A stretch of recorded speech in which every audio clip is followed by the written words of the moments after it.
Nomor satu, ibu-ibu harus tahu dulu bagaimana sih terjadinya suatu kehamilan. Apabila ada sperma, ini ada sperma, ceritanya ini sperma, dia dikeluarkan oleh bapak dari totong. Ini totongnya ceritanya.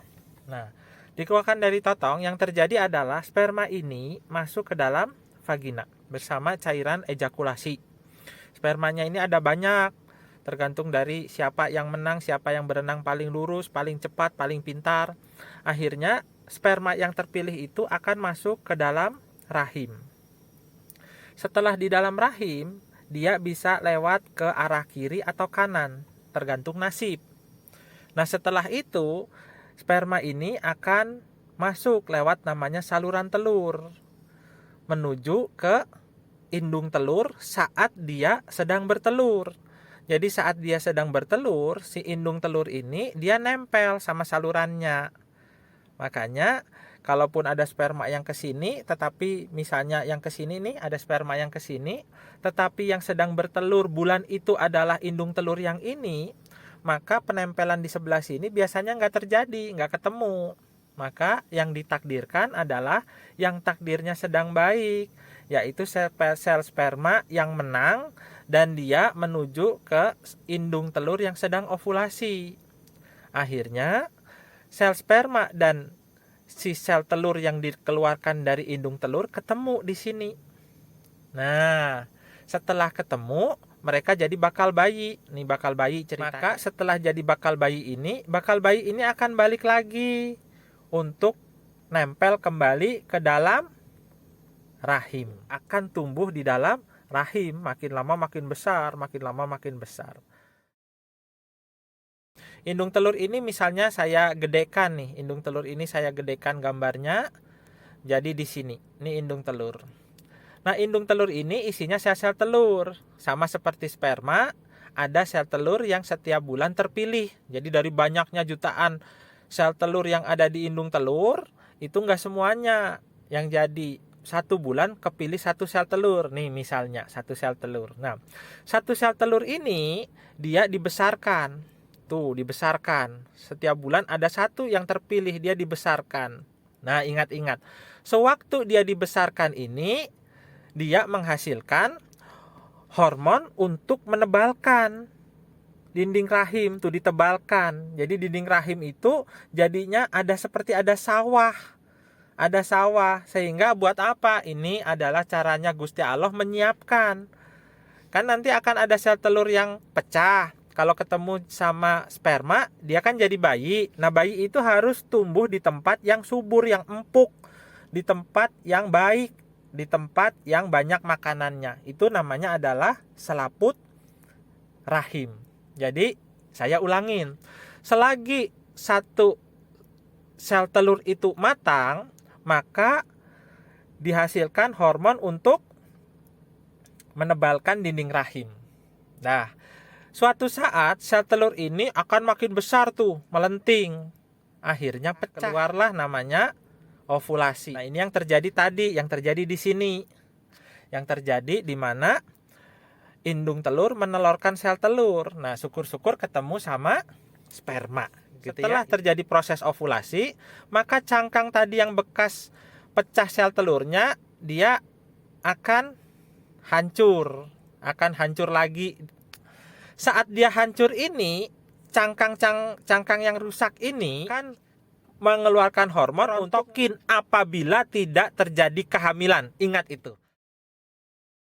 Apabila terjadi ovulasi, artinya ada dua kemungkinan. Kemungkinan nomor satu apa, Cing? Kalau sel sperma dan sel telur yang dikeluarkan tadi ketemu, kan jadi hamil. Kemungkinan nomor satu, bakal kehamilan itu akan balik lagi ke sini. Nah, jadi dia akan tumbuh di rahim sampai besar menjadi hamil. Kemungkinan nomor satu adalah hamil. Kalau terjadi ovulasi. Kemungkinan nomor dua, apabila terjadi ovulasi, tadi sel telurnya keluar, tetapi kebetulan sedang tidak ada sperma di situ. Artinya sel telur tidak ketemu sama sperma, artinya dia tidak hamil. Kalau dia tidak hamil, tadi ingat, sebelumnya saya bilang bahwa cangkang bekas daripada ovulasi tadi menghasilkan hormon untuk ngerontokin atau membersihkan kembali penebalan apabila tidak terjadi kehamilan. Kan tadi tidak hamil, jadi penebalan ini tidak kepakai. Kalau tidak kepakai, penebalan ini mestinya harus dibersihkan lagi supaya bulan depan akan terjadi proses daripada pematangan sel telur maupun rahim penebalan yang normal. Nah, itu yang terjadi pada orang normal. Pada penderita PCOS tuh gini.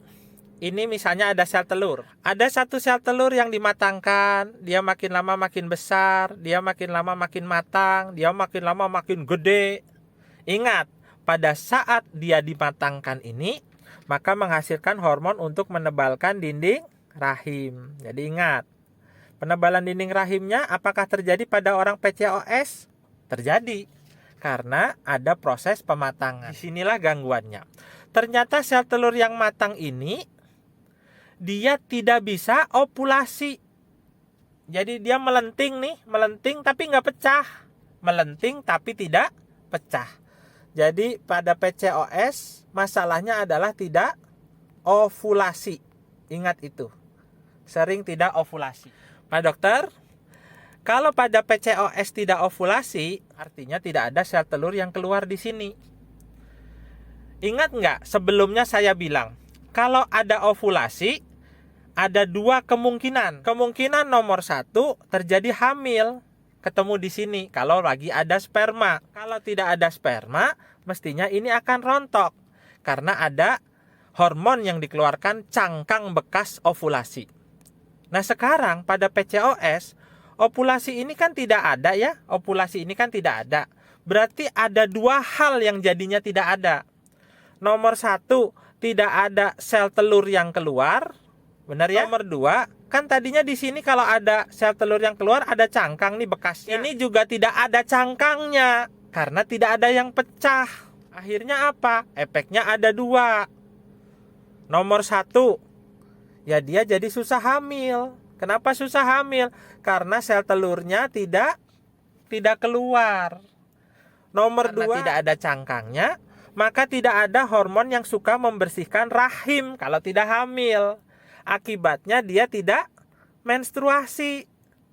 Kenapa kok tidak mens? Karena tidak ada yang membersihkan ini. Karena tidak ada ovulasi, tidak ada cangkang, tidak ada hormon yang membersihkan. Kita dapatkan gejalanya tuh dua. Satu, dia sulit hamil. Nomor dua, suka telat men. Tapi nggak hamil. Misalnya nih, ada bulan pertama. Ibu memang sel telurnya matang, tapi ternyata dia gagal untuk ovulasi. Jadi dia sel telurnya cuman ada satu sel telur yang melenting. Ingat, sewaktu dia dimatangkan ini jadi tebal. Nih, jadi bulan pertama selaput rahimnya menebel. Tapi dia tertahan, dia tidak ovulasi, melenting aja sel telurnya. Ada hamil nggak? Nggak ada, orang dia nggak bertelur. Ada men nggak? Nggak ada, orang dia tidak ada cangkangnya. Nah sekarang ini bulan pertama, seakan-akan ibu telat men. Bulan kedua, ada satu sel telur lagi yang kena siklus itu. Dia juga jadi melenting. Tuh, dia jadi melenting. Lagi-lagi saat dia dimatangkan, selaputnya jadi makin tebel. Udah yang dari bulan kemarin ditambah dari yang bulan ini. Tuh, makin tebel. Tapi lagi-lagi dia tidak pecah. Hamil enggak? Sayangnya enggak hamil karena enggak ada sel telur yang pecah. Menstruasi enggak? Sayangnya enggak menstruasi karena tidak ada cangkang, karena tidak ada yang pecah. Akhirnya seakan-akan 2 bulan tuh enggak men. Akhirnya terjadilah bulan sampai bulan kedua, lanjut bulan ketiga. Bulan ketiga lagi-lagi ada yang melenting, ada yang dimatengkan. Makin lama ini makin penuh nih. Jadi di dalam itu penuh gitu sama selaput penebalan rahim yang mestinya itu subur, ini pasti nggak subur. Kenapa nggak subur? Ya karena udah berbulan-bulan, udah jelek, tidak ada menstruasi. Sampai, dengarkan, suatu saat lapisan daripada dinding rahim ini penuh banget, sehingga tidak ada tempat lagi untuk tumbuh. Akibatnya dia belepotan tuh. Akhirnya dia berasa ada men, tapi mennya itu panjang, mennya itu nggak jelas, keluar berhari-hari, berminggu-minggu, tapi nggak kayak men biasa. Karena ini memang bukan men. Kalau men itu seluruh ini pada rontok. Kalau ini nggak men. Ini hanya kepenuhan, nggak bisa rontok. Jelas ya? Jadi gejalanya apa aja pada orang PCOS itu? Nomor 1, sulit hamil, kadang bulanan, kadang tahunan. Nomor 2, sering gak men, sering telat men. Karena tidak ada ovulasi, berbulan-bulan juga. Nomor 3, kalau begitu udah telat men, begitu ada men, mennya itu gak normal. Sedikit-sedikit, lama, dan kadang-kadang gak selesai-selesai. Pas diperiksa, walaupun dia sudah men, walaupun dia sudah ngerasa ngeflek banyak, pas diperiksa sama dokter di dalam itu masih tetap penuh. Ya, sedangkan kalau ini berbulan-bulan tidak dikeluarkan, maka dia akan mengubah rahim ini kadang-kadang menjadi kanker atau apa. Makanya kalau sudah berbulan-bulan tidak keluar, ini harus dikeluarkan. Nah, jadi kalau ibu mengalami seperti ini, maka tegak sudah bahwa ibu diagnosanya adalah PCOS. Dan ibu jadi memang mohon maaf, 1, secara keilmuan manusia jadi susah hamil. Nomor 2, mensnya itu jadi kayak gini, nyebelin gitu loh, nggak jelas. Udah men enggak, tapi sekalinya men itu kayak nggak men dan nggak selesai-selesai. Pas periksa ke dokter, itu yang ditemukan nanti gambaran USG-nya gini. Nomor 1, indung telur ibu itu nggak biasa. Misalnya indung telur normal itu dia nggak membesar gitu ya, nih kayak gini bentuknya. Tapi indung telur orang yang PCOS itu jadi begini nih, pelentung. Kenapa kok gini banyak pelentung-pelentungnya? Karena banyak bulan di mana dia gagal ovulasi. Jadi permasalahannya nomor 2, di dalam ini numpuk, yaitu penebalan dinding rahim yang udah jelek, yang udah nggak berfungsi, yang ditanemin misalnya ada kehamilan pun dia malas. Jadi nomor 1, tindakannya kalau hanya untuk men, dikasih obat dia langsung men. Tetapi ingat, tindakan untuk membuat men ini tidak akan membuat ovulasi, karena beda. Nah, sedangkan nomor 2, tindakannya justru membuat ovulasi. Kalau ada ovulasi, mau nggak mau nantinya men akan keluar.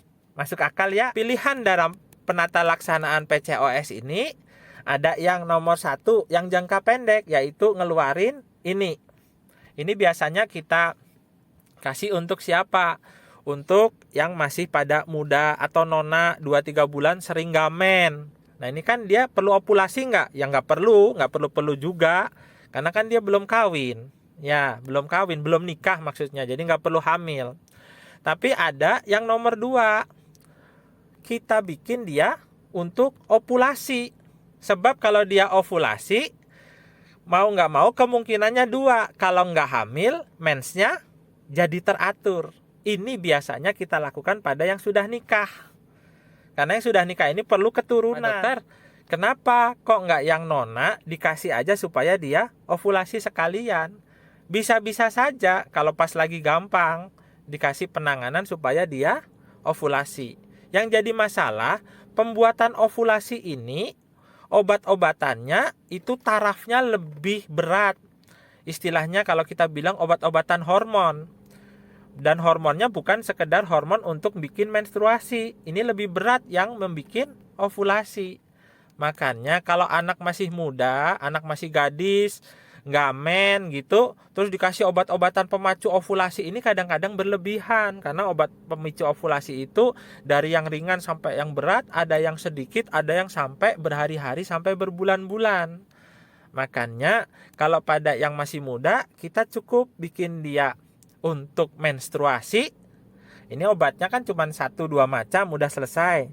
Setelah dia menstruasi, kita suruh dia menanggulangi resiko PCOS-nya tadi. Misalnya turunkan berat badan, misalnya olahraga kayak gitu. Toh jadi targetnya ketika dia nanti menikah, PCOS-nya sudah teratasi dan dia bisa ovulasi sendiri. Obat-obatan ini dari ringan sampai berat, dari sebentar sampai lama. Dan tapi ingat, obat-obatan ovulasi ini supaya ibu ovulasi itu pun jarang sekali berhasil kalau ibu tidak nurunkan berat badan dan hidupnya teratur dan kurangin stres. Jadi sebenarnya obat-obatan ini hanya merupakan tambahan saja daripada turunkan berat badan, tidak stres, hidup sehat dan teratur.